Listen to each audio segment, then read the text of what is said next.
I think we're ready. Yep, it's time.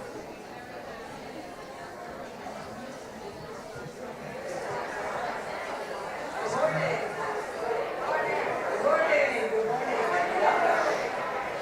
Please stand and join together to sing our opening hymn, 298, Wake Now My Senses.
I've never had the pleasure of standing up here while we are singing a hymn.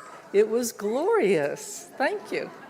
I am Karen Bush. I'm a member of the Board of Trustees, and I'm here to welcome you this morning, especially for visitors. And visitors, we hope that you will know and join us for any of the events at our community. If you are interested in learning more about our community and Unitarian Universalism, I encourage you to sign up for our newsletter in a minute on our website, uusrq.org, or simply if you're here present, you can go to the welcome table outside and sign up on the sign-up sheet there. And in addition, we urge you to join us, if you're here, to join us for coffee and conversation after this service. We do have a few announcements today. Today is the first Sunday of the month, and that is New Members Sunday.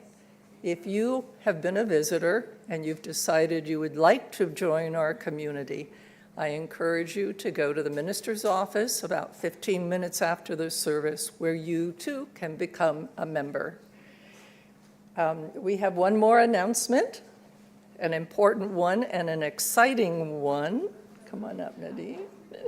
Nadine Schwab, who is chairing the flea market for this year, is going to tell you a little about it.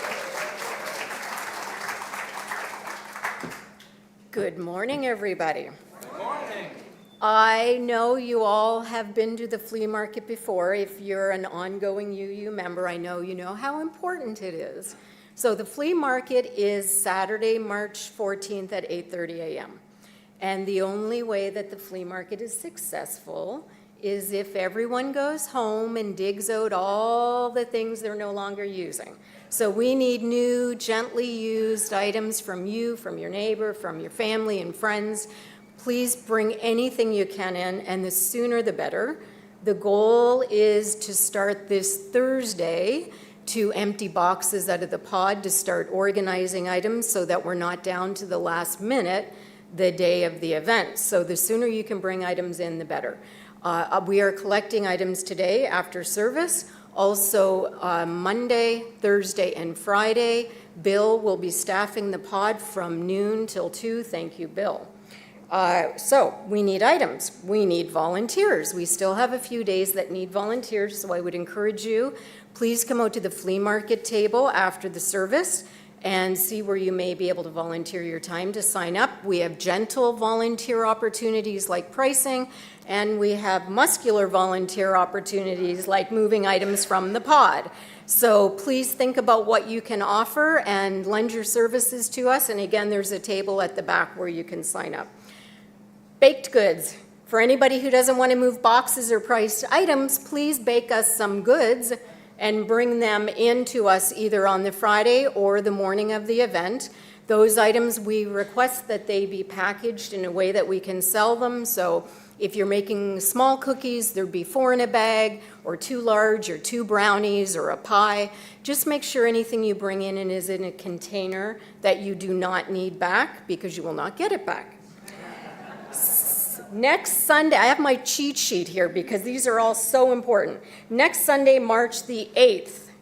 I'm a little early on this, but I just want you to be thinking about it. Sunday, March 8th. Look around here. You see how many chairs there are. All these chairs need to be stacked and moved to the side next Sunday after the service so that we can start setting up.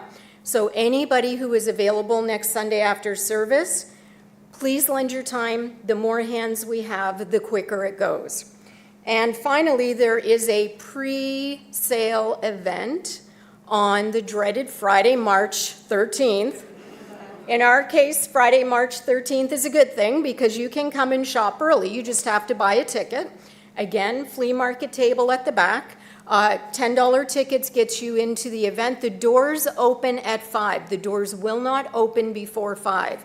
So if you come between 4:30, you can have a glass of wine, cheese and crackers, that sort of thing. But really, ultimately, 5 o'clock is when the doors open and you can shop early in one of the 4 rooms or any of the 4 rooms that you choose you get the best of the items. So you'll want to come. And again, that money goes towards our congregation, our new minister. We all want to support that, so please make sure you come. So any more information you need, there's a table at the back. UUSRQ, as always, is your best friend. Go online. There's a flea market sign up. There's information, etc. And if you have any more questions, my name is Nadine. I'll be at the back near the coffee area after the service. Please come and see me. Thank you so much.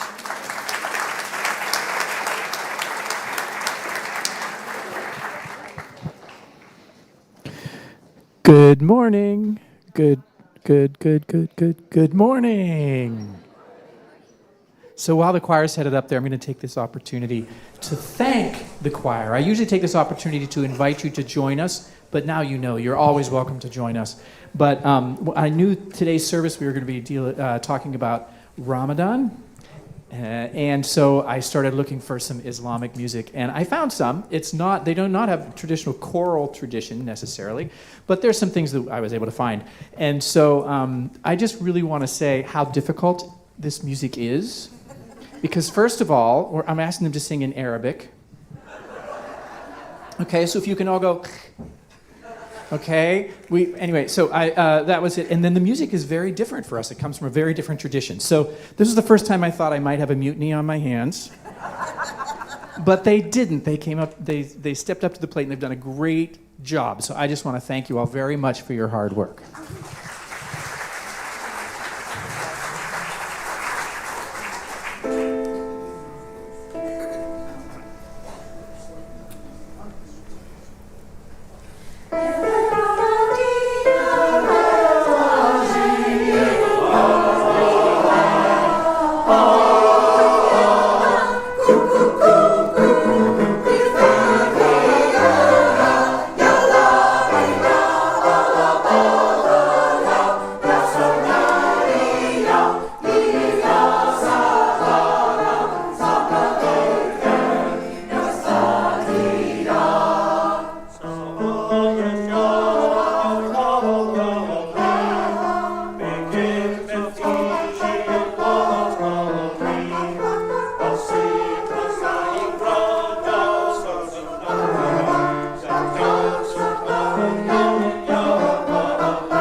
Thank you. Thank you very much. I see there are a couple of people saying, I do want to let you know there are some seats right in the front row up here. Get front on view. I promise you don't burn if you're in the front row. I promise. Anyway, hello. I'm Reverend J. Wolin, the minister here at the Unitarian Universalists of Sarasota, and it's so good to see all of you here together this morning. I have written some opening words today called Finding Time. Welcome. Welcome to this place of fasting. Welcome to this place of respite. Welcome to this place of challenge. We find the time to come together, even if it is just for 1 hour, to just sit and be.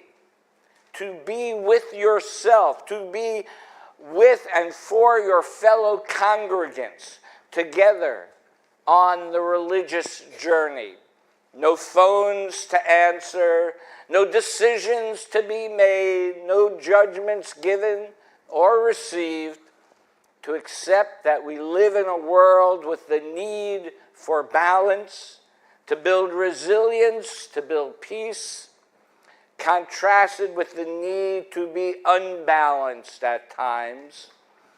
If anything is going to change, and to live in that paradox among the myriad of choices that call to us, demand of us, ask of us for a piece of us and our time.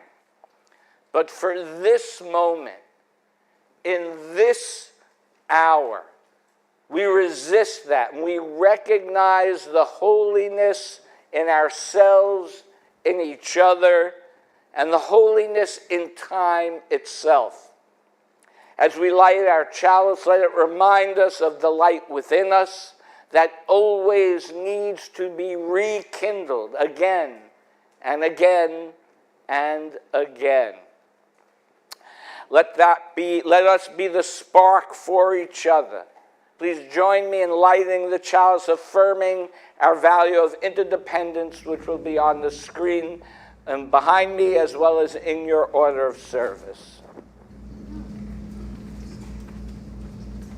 We honor the interdependent web of all existence with reverence for the great web of life, and with humility we acknowledge our place in it. We covenant to protect Earth and all beings from exploitation. We will create and nurture sustainable relationships of care and respect, mutuality and justice. We will work to repair harm and damaged relationships. And because we are ethical employers and we allow our employees to take vacations, Catherine Bonner is on vacation. I'm so happy to invite up Kristen Anderson, who will do the time for all ages.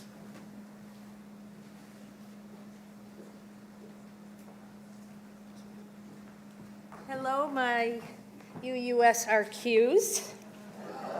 Today's story is The Gift of Ramadan by Rabia York Lombard and illustrated by Laura K. Horton. A Gift of Ramadan. A rainbow of color winked at Sophia as she handed the Ramadan lights to her mama. Pretty, Grandma said. Pretty and sparkly, just like the heart of a person who fasts. Really? Sophia asked. Sophia loved sparkles and glitter and stars. Really, replied Grandma. Sophia knew that fasting was not to eat or drink from sunup to sundown. Sophia loved food, but she also loved sparkles. When does Ramadan begin? She asked. Mama opened the curtain. Do you see the moon and how thin it is? Sophia nodded.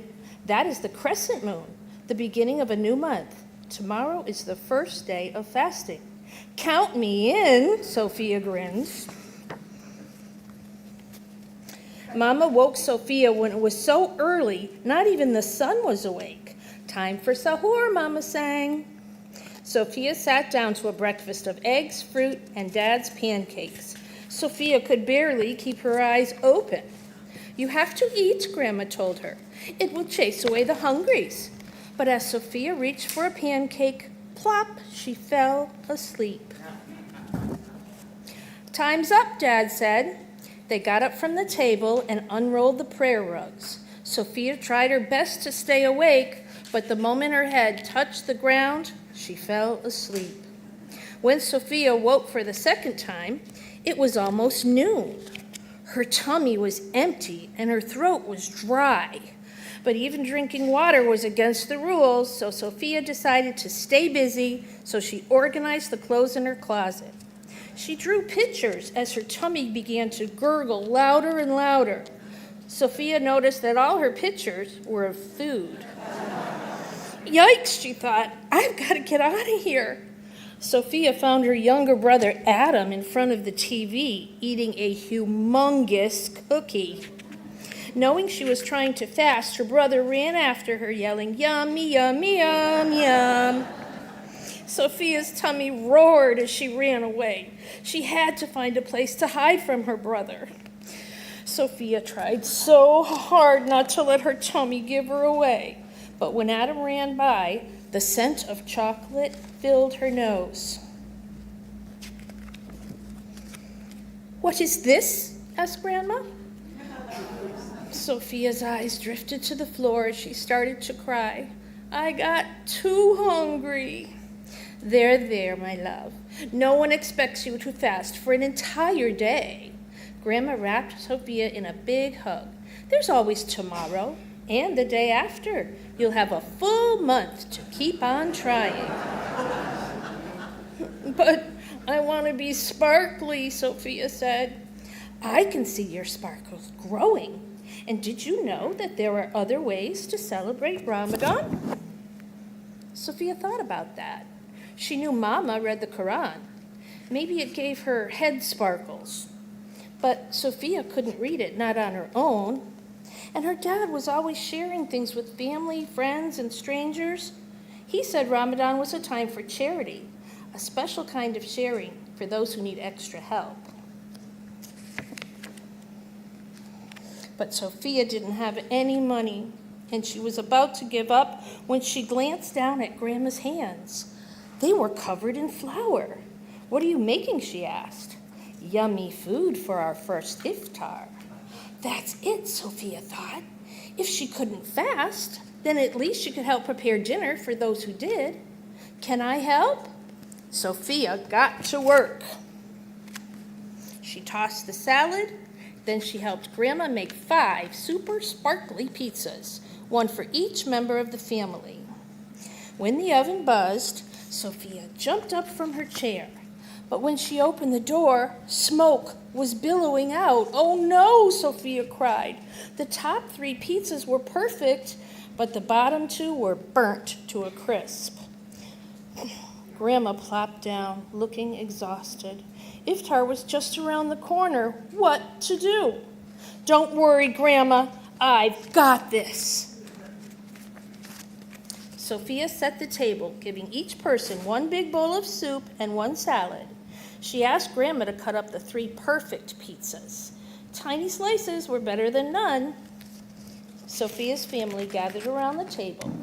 They raised their hands and offered thanks. Then they each drank water and ate a date. When there was only 1 slice of pizza left, Grandma insisted that Sophia take it. "You've earned it," Grandma said. "No thanks," Sophia smiled. She didn't want it anymore.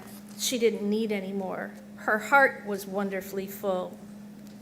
Ramadan is a month where Muslims are called to empty oneself of all that is selfish, then fill oneself with all that is good, true, and beautiful. Fasting from food and drink is a daily reminder of this sacred command. I now invite my children and youth to join me and Miss Margie in the West Wing. And there they go.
Our centering in words are from the book Fasting for Ramadan, Notes from a Spiritual Practice by Kazim Ali. Morning. How easy to be drawn from attention to the world around me. Not wanting to be irritable, I find it almost too much effort to talk to the people around me about quotidian things. Who missed a meeting, who was supposed to sweep the dining room, where the lost keys are. But I am supposed to forget about those things and be a swirl of spiritual attention. If our entire life is one side, our entire death another, if the entire daylight fast is one side, the entire night another, what if shifting between spiritual attention and physical attention to the facts in the world and the ability to maintain balance is the entire point? Tempting to think so, but I think there is no entire point to fasting. The oddest of puzzles, that which has 101 solutions. Last night, one of the cats knocked over a cup of tea onto my books. I was so distraught I could have wept. A day of equipoise and blissing out in the fast did not so much evaporate from me as suddenly stand out in sharp relief to the parts of me that were still very much tied to the material world. Another benefit to the fast, you learn who you are, and then who you really are. And who you really are is not always as close or as far from who you are as you imagined. But you never really know, do you? But I think one of the tricks I need to learn is how to manage both. As the month progresses, I will have to learn how to fast and how to sweep the dining room and find the lost keys.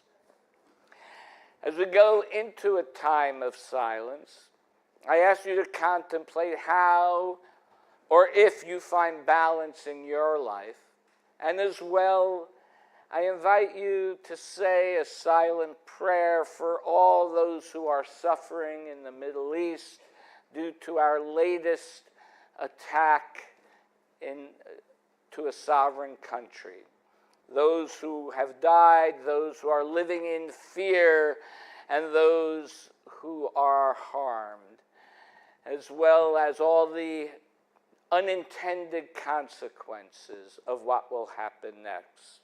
All this, let us keep in our minds and our prayers.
Food is love.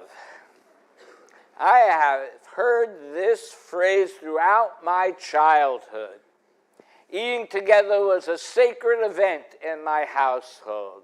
Dinner was often the one time when my family was always together. And no matter what I was doing or where I was, my parents I was definitely one of those free-range kids who was like, be home for dinner. We don't care what you're doing before then, but be home for dinner. And it was a firm rule. And my father would leave work and often have to return to work after dinner. And I think much of this was due to my family's experience during the Depression in the 1930s when food was not so plentiful. So therefore, food, just for the sake of sustenance, was celebrated and revered. Of course, I think dinner might have been even more sacred if someone in my birth family was a better cook. In the Orlando congregation where I was a member, I put down my mother's special recipe for our congregational cookbook, the telephone number for the Chinese takeout restaurant. Sadly, it's funny because it's true. What I came to understand over time, though, that this instinct to make food sacred, to gather around it, to protect it with ritual, was not unique to my family or my birth religion. It is a universal impulse in human history. Now, as you heard, we are in the middle of the month-long Muslim holy season of Ramadan. Ramadan is one of the 5 pillars of Islam. And during the month of Ramadan, observant Muslims refrain from eating, drinking, smoking, and having sex during daylight hours. Since Muslim religion follows a lunar calendar, the time of the holiday shifts from year to year. So when Ramadan falls in the summer, the daylight fast is actually much longer. Generally speaking, Muslims that I have known, as you saw in the book, eat before sunrise and gather at sunset for a festive meal with family and friends. And in numerous studies, fasting during Ramadan is consistently followed by a high percentage of Muslims. The entire architecture of Ramadan is designed to make the ordinary act of eating something we do, which we normally do mindlessly 3 times a day, suddenly charged with meaning and intention. It is a month-long practice of attention to eating.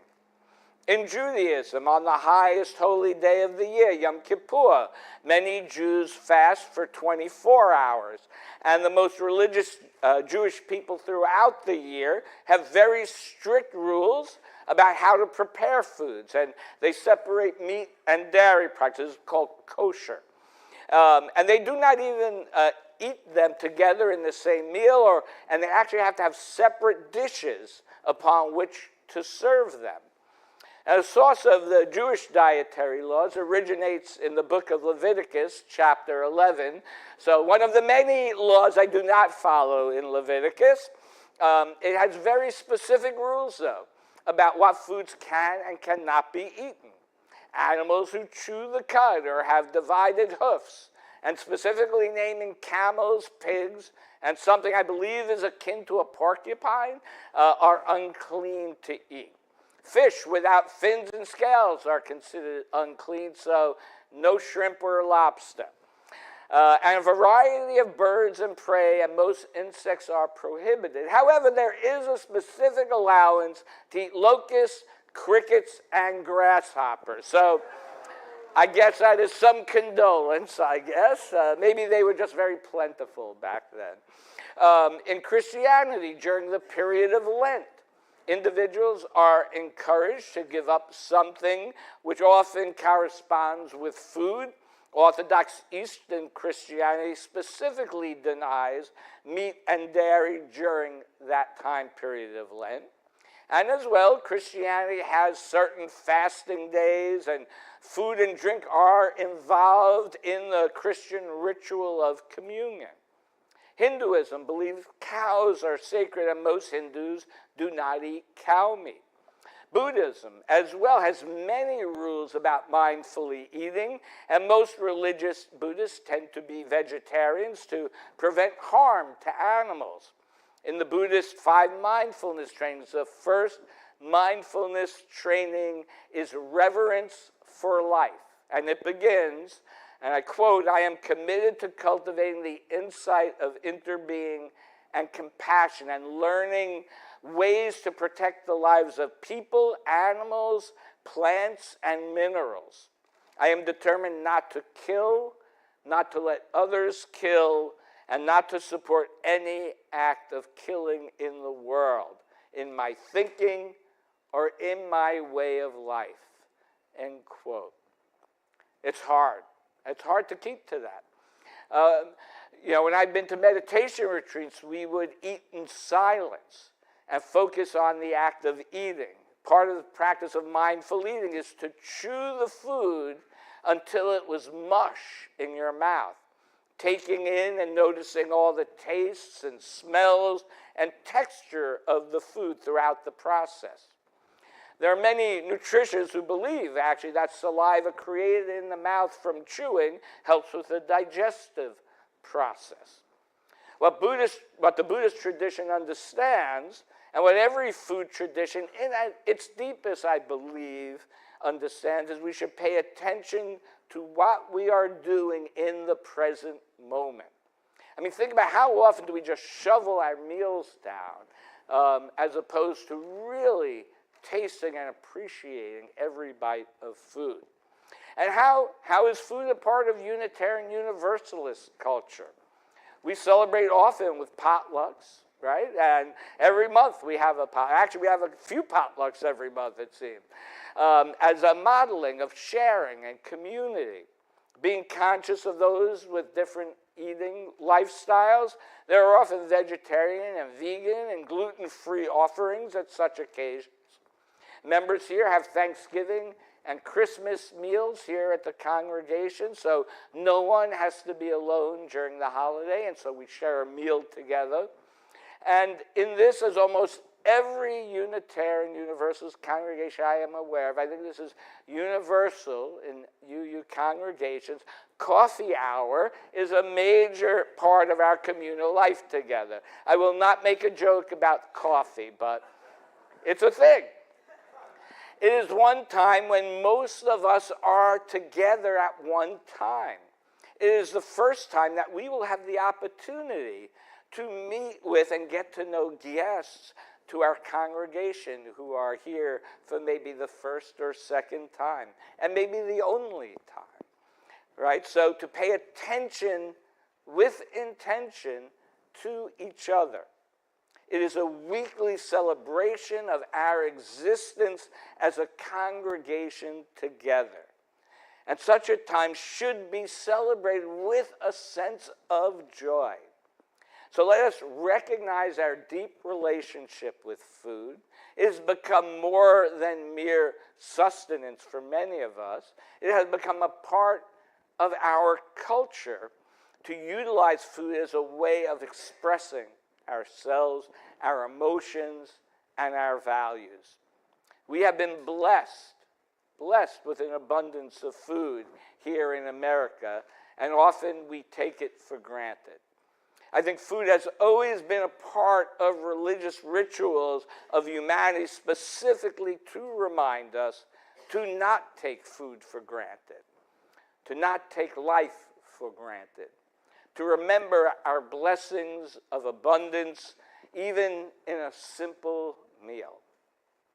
As we pause to remember our abundance, may we also remember what sustains us here, this congregation, this community of care, as we receive our offering.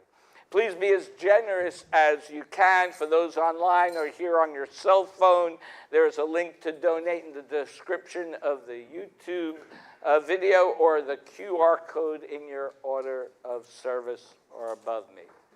Let this sacred time begin.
Clear, there are a couple people coming for the 11:30 service, okay? Next reading is from Pope Leo XIV, his 2026 Lenten message, or an excerpt from it. Abstaining from food is an ancient ascetic practice that is essential on the path of conversion, precisely because it involves the body. Fasting makes it easier to recognize what we hunger for and what we deem necessary for our sustenance. Moreover, it helps us identify and order our appetites, keeping our hunger and thirst for justice alive and freeing us from complacency. Thus, it teaches us to pray and act responsibly towards our neighbor. And now once more, the choir.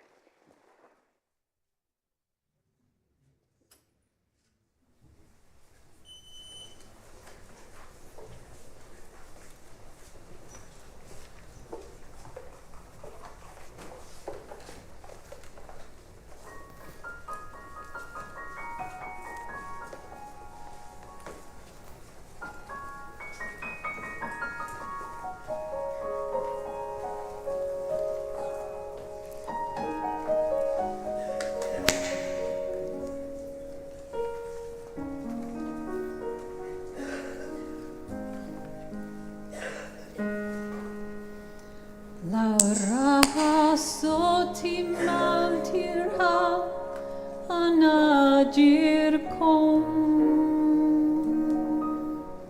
yuni ala bukral bimakum larahil nukhenne bidale akhani tishmali klubil maksura will be tani.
Thank you, choir.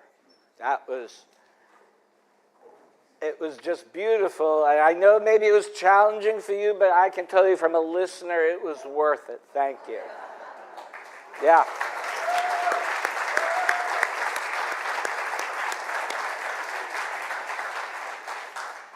So why? Why all these rules around fasting and food? Why deny yourself food when we have plenty of it? How does this help us? The origin of food laws are ancient and varied. Some are responses maybe to illnesses, strategies for maintaining community identity and fighting assimilation. Others may be ways of ordering in a chaotic world.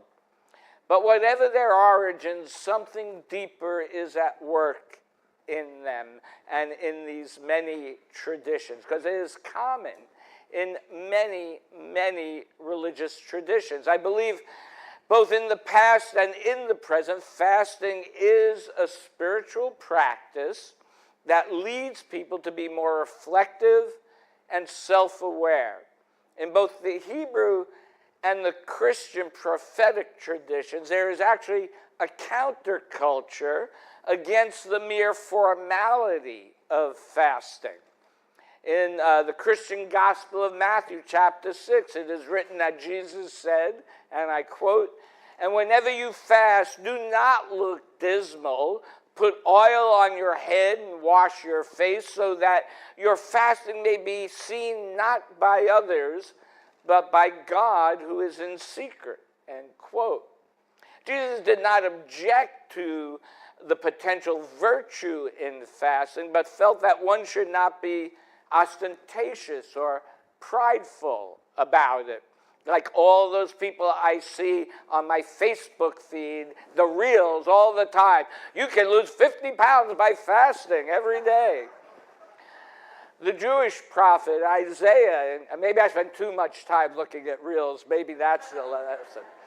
But the Jewish prophet Isaiah in chapter 58 went further, railing against people who fasted for selfish rather than sacred purposes.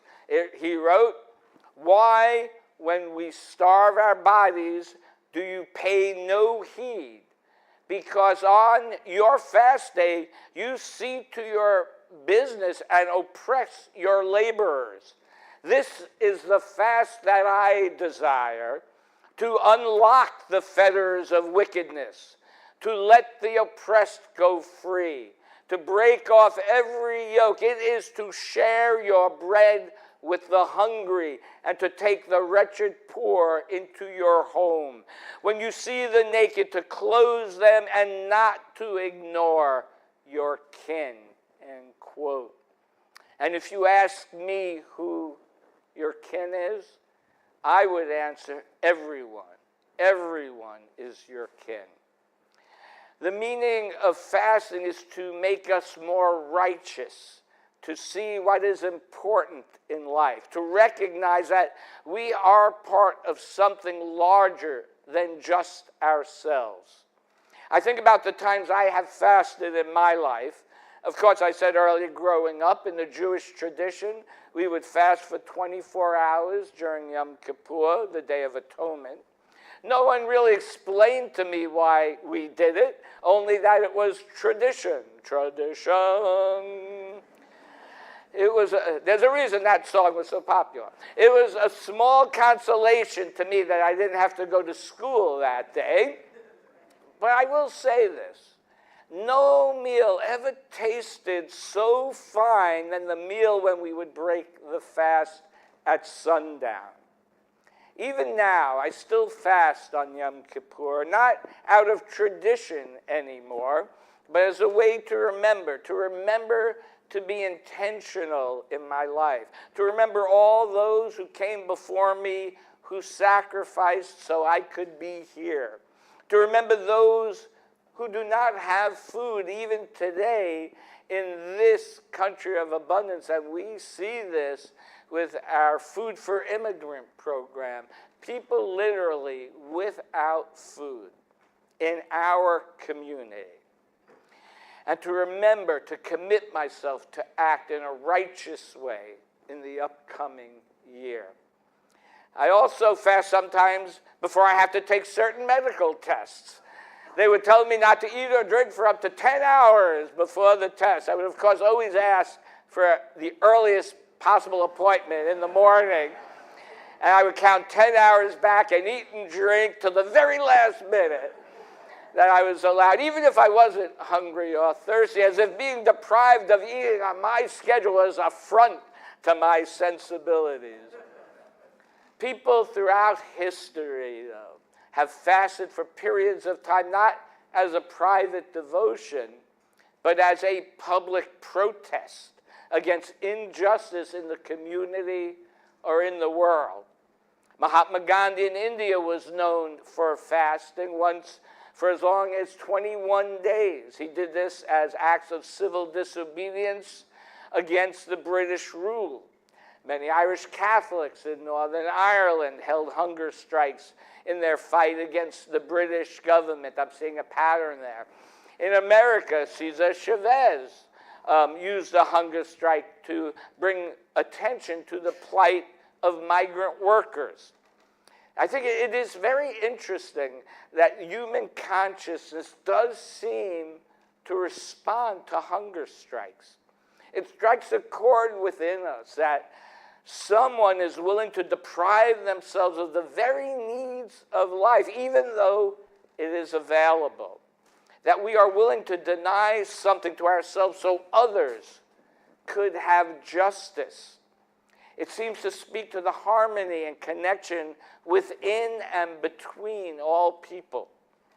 And I think that is what ritual fasting is all about, to not only be more intentional about our eating habits, which is good, but as well to be more intentional, to take time to focus on what is important to us, right? To learn to overcome our impulses, to recognize and have gratitude for what we do have in this world, to learn empathy for those who do not have food in this world, to build a discipline around food, and to better understand the needs of our bodies.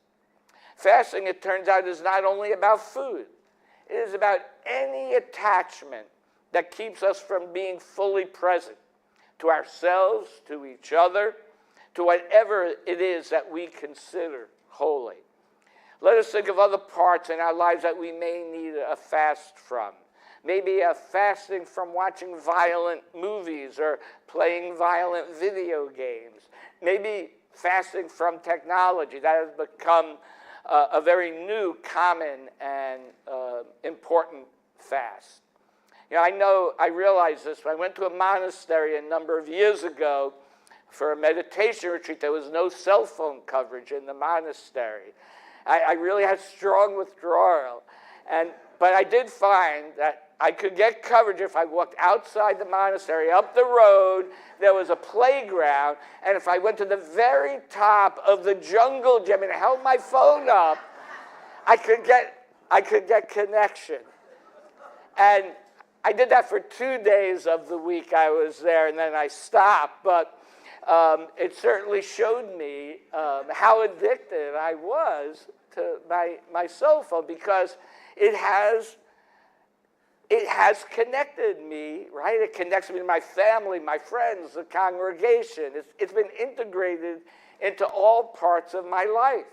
And that is the challenge, as that poem I read earlier said, is to fast and to look for our keys, right? To be mindful and still be in the world, to do the internal work that sustains us and to work for justice for others. Every tradition that has ever built a practice around food or fasting has been trying to solve the same human problem. We are creatures with an extraordinary capacity for distraction. And we eat without tasting, we speak without listening, we gather without connecting. Every fast at its root is an attempt to call us back to the present moment, to recognize that something we need help to survive, to recognize that there are others who need our help, to recognize that we are all in this together. Our coming together is a fasting from the world, like I said in my opening reading. It tells us that the fasting from a world that tells us that we have to do more, produce more, be more. Our coming together is just that, a coming together. We're a fast from every voice that tells us that we are alone, from every voice that says we are unwelcome or not enough. Our coming together should give us a sense of belonging. Our coming together during this time makes this time holy for all of who we are. And may it be so for you. And so I invite you now to rise in body and or spirit for our closing hymn, When Our Heart is in a Holy Place.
Closing words are from the Venerable Thich Nhat Hanh, the heart of the Buddha's teaching.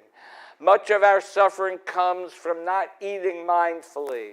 We have to learn ways to eat that preserve the health, the well-being of our body and our spirit. We have to look deeply into how we grow our food so we can eat in ways that preserve our collective well-being, minimize our suffering, and allow the earth to continue to be a source of life for all of us. Please join me now in extinguishing the chalice. We extinguish this flame, but not the light of truth, the warmth of community, or the fire of commitment. These we carry in our hearts until we are together again. Thank you all for your presence here today. Go forth, eat, be good. Thank you.